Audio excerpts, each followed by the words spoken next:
Are we good, Mark? It looks like we're live, but we may not be recording yet. Mark, you're on mute.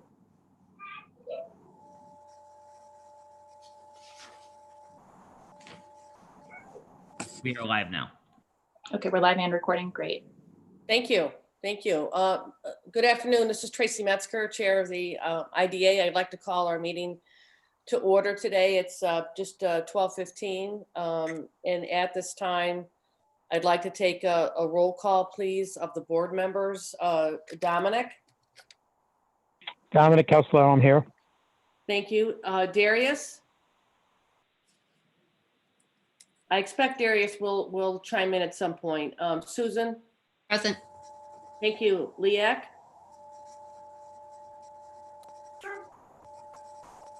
Lee?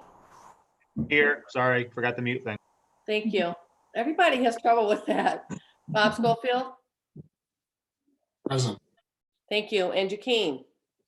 Here. Thank you. Sarah? Great, and I'd like to point out that Sarah Reginelli, I'm here and present. We also have Tom Conoscenti, Andy Corcione, Ashley Mole, Mike Bone, Tammy Fanfa, all joining us from staff, as well as Joe Scott and Amy Levine as counsel to the agency here and present on the call. Mark, did I miss you? I think you were listed as City of Albany Industrial Development Agency, so I don't think I called him off, but Marco Palca is present as well. It looks currently like we have no members of the public dialing in via the call, but we may have folks joining us live on our YouTube channel as we're working through the meeting. Thank you, Sarah. So as customary, the minutes of our meeting last month have been distributed. Does anyone have any comments or corrections? I have two items on the minutes. First of all, if we could point out somewhere right in the introduction of the meeting that the meeting was held via video conference as per the whatever permission it was that we received from the state to do that, probably Governor Cuomo's executive order number, whatever it was. So that's clearly stated early in the upper part of the minutes. Also, the first paragraph within the roll call, it's noted that Darius Shonfar is absent. However, later in the meeting, he does sponsor or put forward a number of motions. So if we could rectify that, I'm not sure if he was there or if he wasn't, but for consistency, we could find out who sponsored those motions or note that he wasn't, please. Thank you for that, Susan. So we will do that for the video conference. I think in that first paragraph, it notes that he abstained from the vote on the minutes at that meeting because he wasn't there the prior meeting. And so, you know, our typical protocol per governance is to not have members vote on minutes that they were not present at the meeting for. So that I believe that is just noting that he wasn't there during the February meeting. And so he abstained from that vote. That was a different board member that did that. That was a different board member. In the first sentence, it says that Darius was not present. Oh, thank you. We'll correct that. He was there. Thank you, Susan. Huh? Okay, do I have a Excuse me, Sarah? minutes? Excuse me, Tracy. Yes. Sarah, I can get you some language that addresses Susan's concern and comment, which is a very good one about remote meetings. I do have that Yeah. language in each of our resolutions. You'll see, for instance, in the resolution that's being considered today, but I can put together some language for you for that. Fantastic, Joe. Thank you. Thank you. Do I have a motion to approve the minutes as corrected? So moved. Thank you, Susan. A second? No, second it, Dominic. Thank you, Dominic. All those in favor? Aye. Aye. Any opposed? Thank you. Okay, I think we'll just move right into the chief financial report, please. Mark? Thanks, Chair. So for the month of March, the IDA just had one application fee received from FC 705 Broadway. The expenses listed were budgeted for in the 2020 budget. or were carry forwards from 2019 approved expenses or budgeted expenses. Just to note, we did have one closing take place in April already. 39 Columbia did close last week, so Thank heavens. we are still doing closings. Yes. So if everything goes as projected, we're projecting ending cash to be approximately $3.2 million at the end of the year. Fantastic. Thank you, Mark. Is that Darius? No? Okay, moving, well, I just lost the agenda. 1 second. Okay, we'll move right into other business. Let's go first with the COVID-19 response. Gotta unmute myself every time. So thanks, Tracy. And that it is a good transition to move between our financial report and this particular section. We are, as we had discussed both last month and then at finance, we are working through a COVID-19 response effort with a collaboration of local and regional economic development groups throughout. So we have been sort of keeping track of the resources that are out there and available, as well as all the information that's out there. We're currently working through developing sort of draft framework guidelines for a number of financial assistance programs moving forward, responsive to the impacts of COVID-19 and its relevant executive orders. And so we're also looking at a number of different funding sources to assist with that. We're keenly aware that the federal and state sources are going to be of much greater depth to address the impacts, but we are in a unique position to sort of help fill some gaps and develop creative programming that supplements those efforts and activities. Also, as we're becoming more and more aware that where folks had previously been talking about this as a 3-week or a 3-month issue, we are looking at this now at 3 quarters and beyond. And so we'll need to have sustained efforts to be able to assist our local businesses, particularly our small businesses, as they try to weather this emergency. The areas that we're looking at programming are really sort of four different categories: continuity programming, adaptation resources, recovery resources, and then reopening both resources and programs to help sort of creatively market and reopen businesses. The sort of phase that we're at right now is the continuity programming. And so we're working with the Community Loan Fund of the Capital Region to work through supplemental funding for small businesses. And that's something I think that you would have seen local news recently. Linda McFarland from the Loan Fund out there discussing that grant pool that is coming together. There are a number of local, both private and lenders, as well as some of the chambers and other organizations that are looking to contribute to that. Currently, you've probably also seen news from the county related to the expected ability for industrial development agencies to use their funding to move forward. So we're very aware of that. Again, that's sort of one of the 4 areas that we're looking at. Should we be able to use IDA resources? We know that there are a number of other local resources, and we're working through that with the mayor's office currently.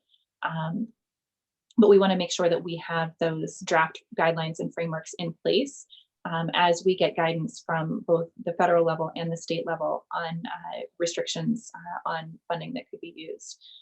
You heard Mark walk through the financial report to sort of help us understand the balance that we're carrying now. Again, we've typically and prudently ensured that we have a number of years of operating expenses sort of within reach for us, but we do have a balance above and beyond that operating cushion that we would be able to program to a response effort. That's all hypothetical at this point. We have not seen an executive order. There is legislation in the Assembly that is being drafted and considered now. There's no corresponding piece of legislation at the state Senate at this point. So there are a lot of questions, as sort of is the theme with COVID-19 at this point in terms of a recovery effort.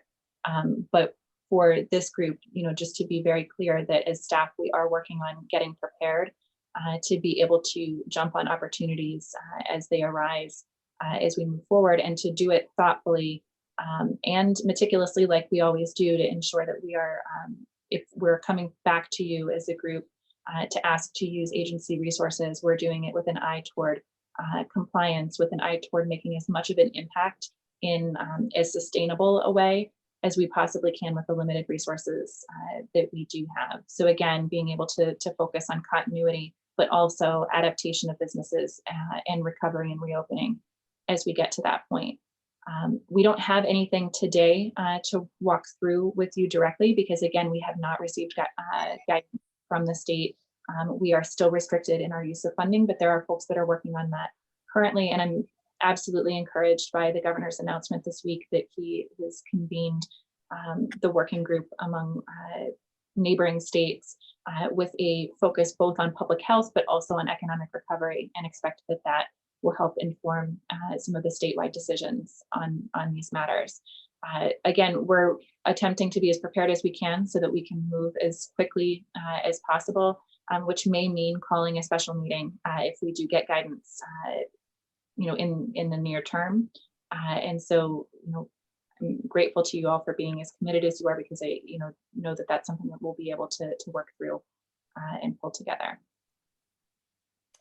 Thank you, Sarah. I just wanted to add a few comments there. We were on a call we had a panel discussion this morning, Sarah, as well as myself and Georgette, in combination with the Beehive and Bull Moose Club, and John McDonald weighed in then as well on the IDA funds across the state being a source of rescue, if you will, and assistance for small businesses.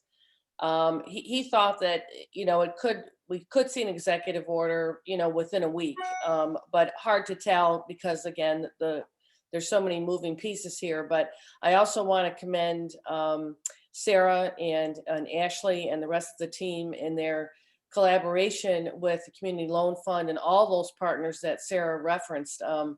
I've been able to participate as well and take a look at the application and the guidelines, and everyone is working very hard so that, as Sarah mentioned, we are ready to go when that executive order comes out, but without knowing exactly what parameters they're going to set around accountability and use of funds. We do have to wait to see that. So we will have the ability to help our businesses in the city of Albany.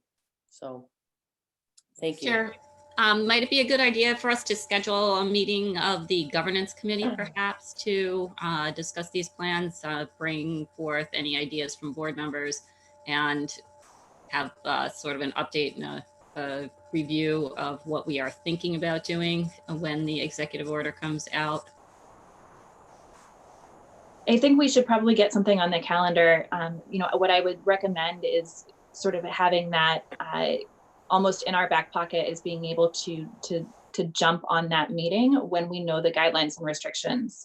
Because again, right now, we could be in a place where either legislation or an executive order comes out and it is very wide open, and we're able to sort of work through, the best practices. And Tracy, I appreciate you bringing up the team on this.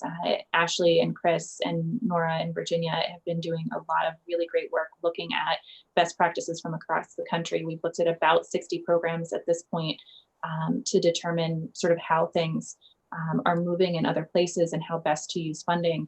We're also collecting suggestions both from the Support Small Albany group, and if anyone on the board has suggestions for that, please mail them to us now so that we can work through. Again, we're looking at a number of funding sources, so the IDA resources would not be the only sort of source that would be sort of working through at this point. So please do get those ideas in.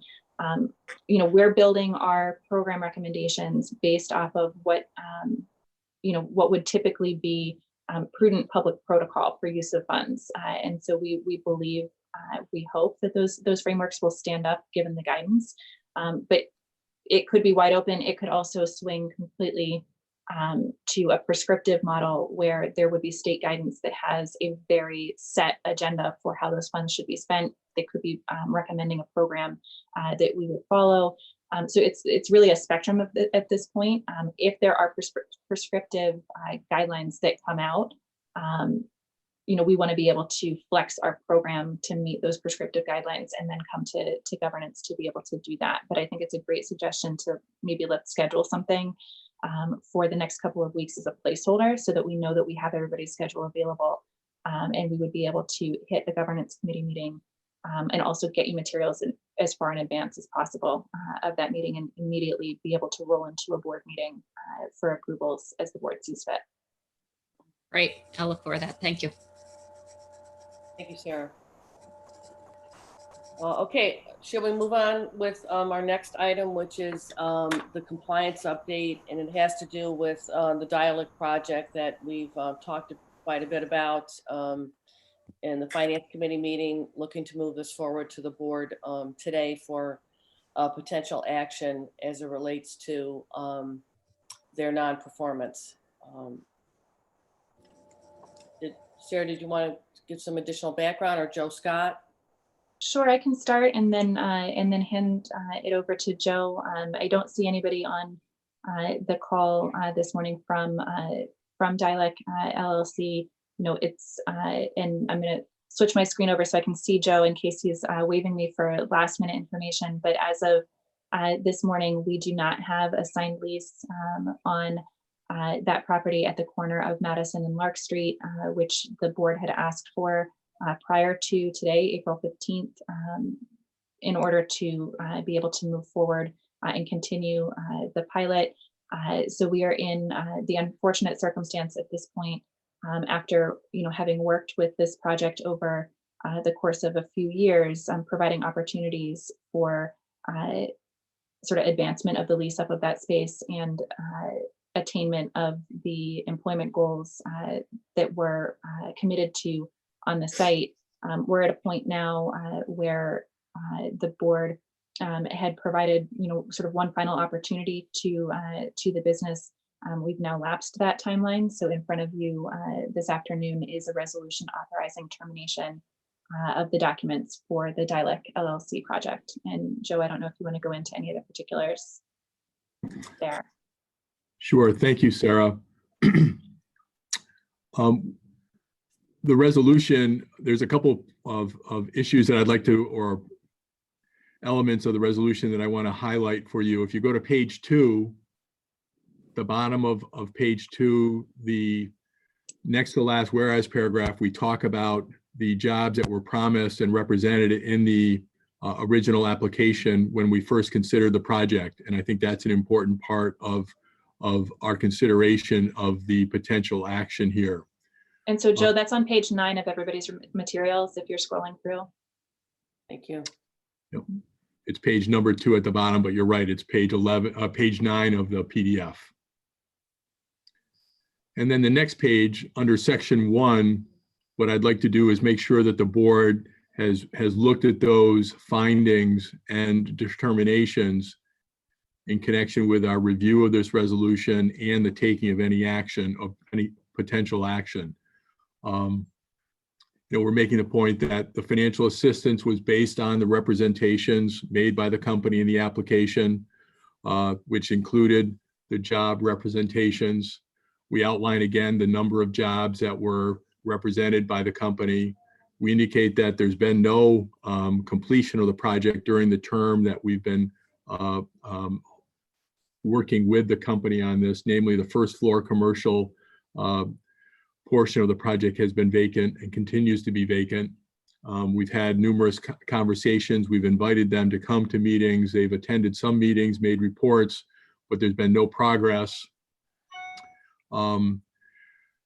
We've indicated to them that the failure to so complete is an issue for us, and we've made that point to them a number of times.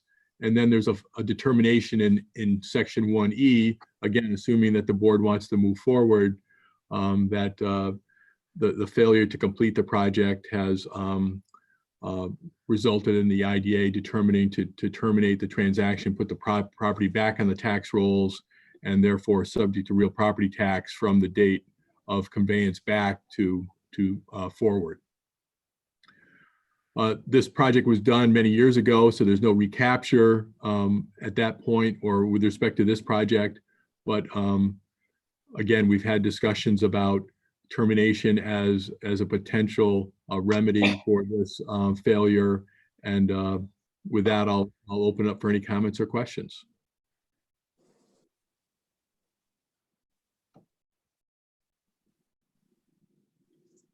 I'm not hearing it. I'm sorry, go ahead. I was just going to say that, you know, again, given the number of times that we've considered, you know, this project, the meetings that we've had with, you know, with the owner, it's now time for us to take necessary action.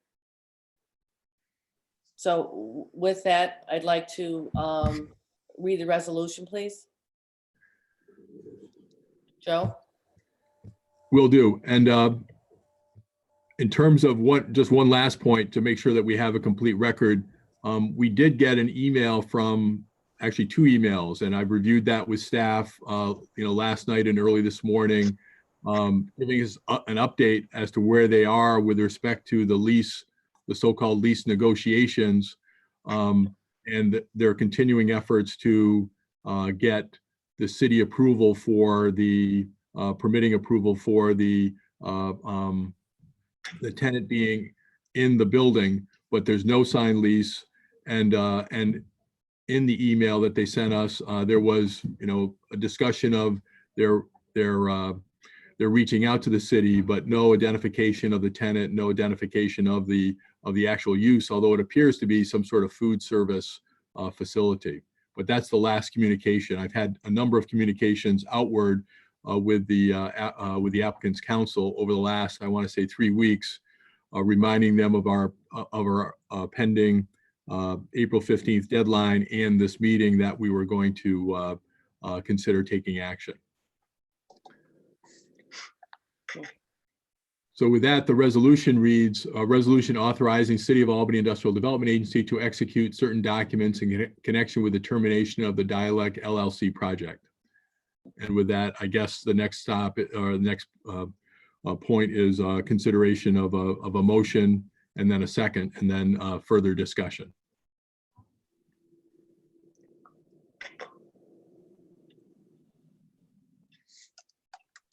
Do I have a motion? If we're looking for a motion, I suppose I'll move it with, I don't know what you call it, a heavy heart or what. This is, you know, goes against, you know, what we, you know, are here for. But, you know, if the projects are not completed, then we have no other choice. So I will make the motion. Do I have a second?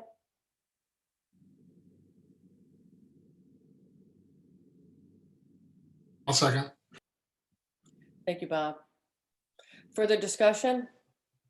I think it might be helpful for the record, you know, we went through this at last month's meeting, but to talk also, again, just walk through the history of the project. It did have, in terms of timing, it did have a considerable number of delays at the start, you know, and issues that the construction had run into that delayed the project and put it in a tough situation. So the IDA had provided additional time related to that. As the ground floor space continued to remain vacant, the IDA was actively involved with the project owner and had been requested by the owner to give additional time for the provision of things like parking and other activities. The board had pressed them to change their marketing to be more in line with comparable asking rents in the neighborhood. I had provided additional time for that. And then again, as the IDA had approached them around this time last year after annual reporting, had been working with the project owner over the past year as again, sort of that last attempt to ensure that the space could become occupied. And so there has been a track record.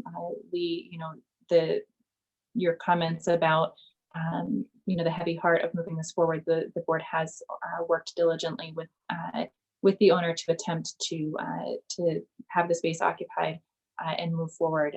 This has certainly not been something that was considered lightly, and every attempt was made by the agency prior to this. I do agree that this is certainly a step that I don't prefer to take. We are a promoter of development, and but in this case, again, this goes back to 2012. We've given them ample time to try and rectify this vacancy and secure the employment that they had committed to. So therefore, I feel it is a necessary step,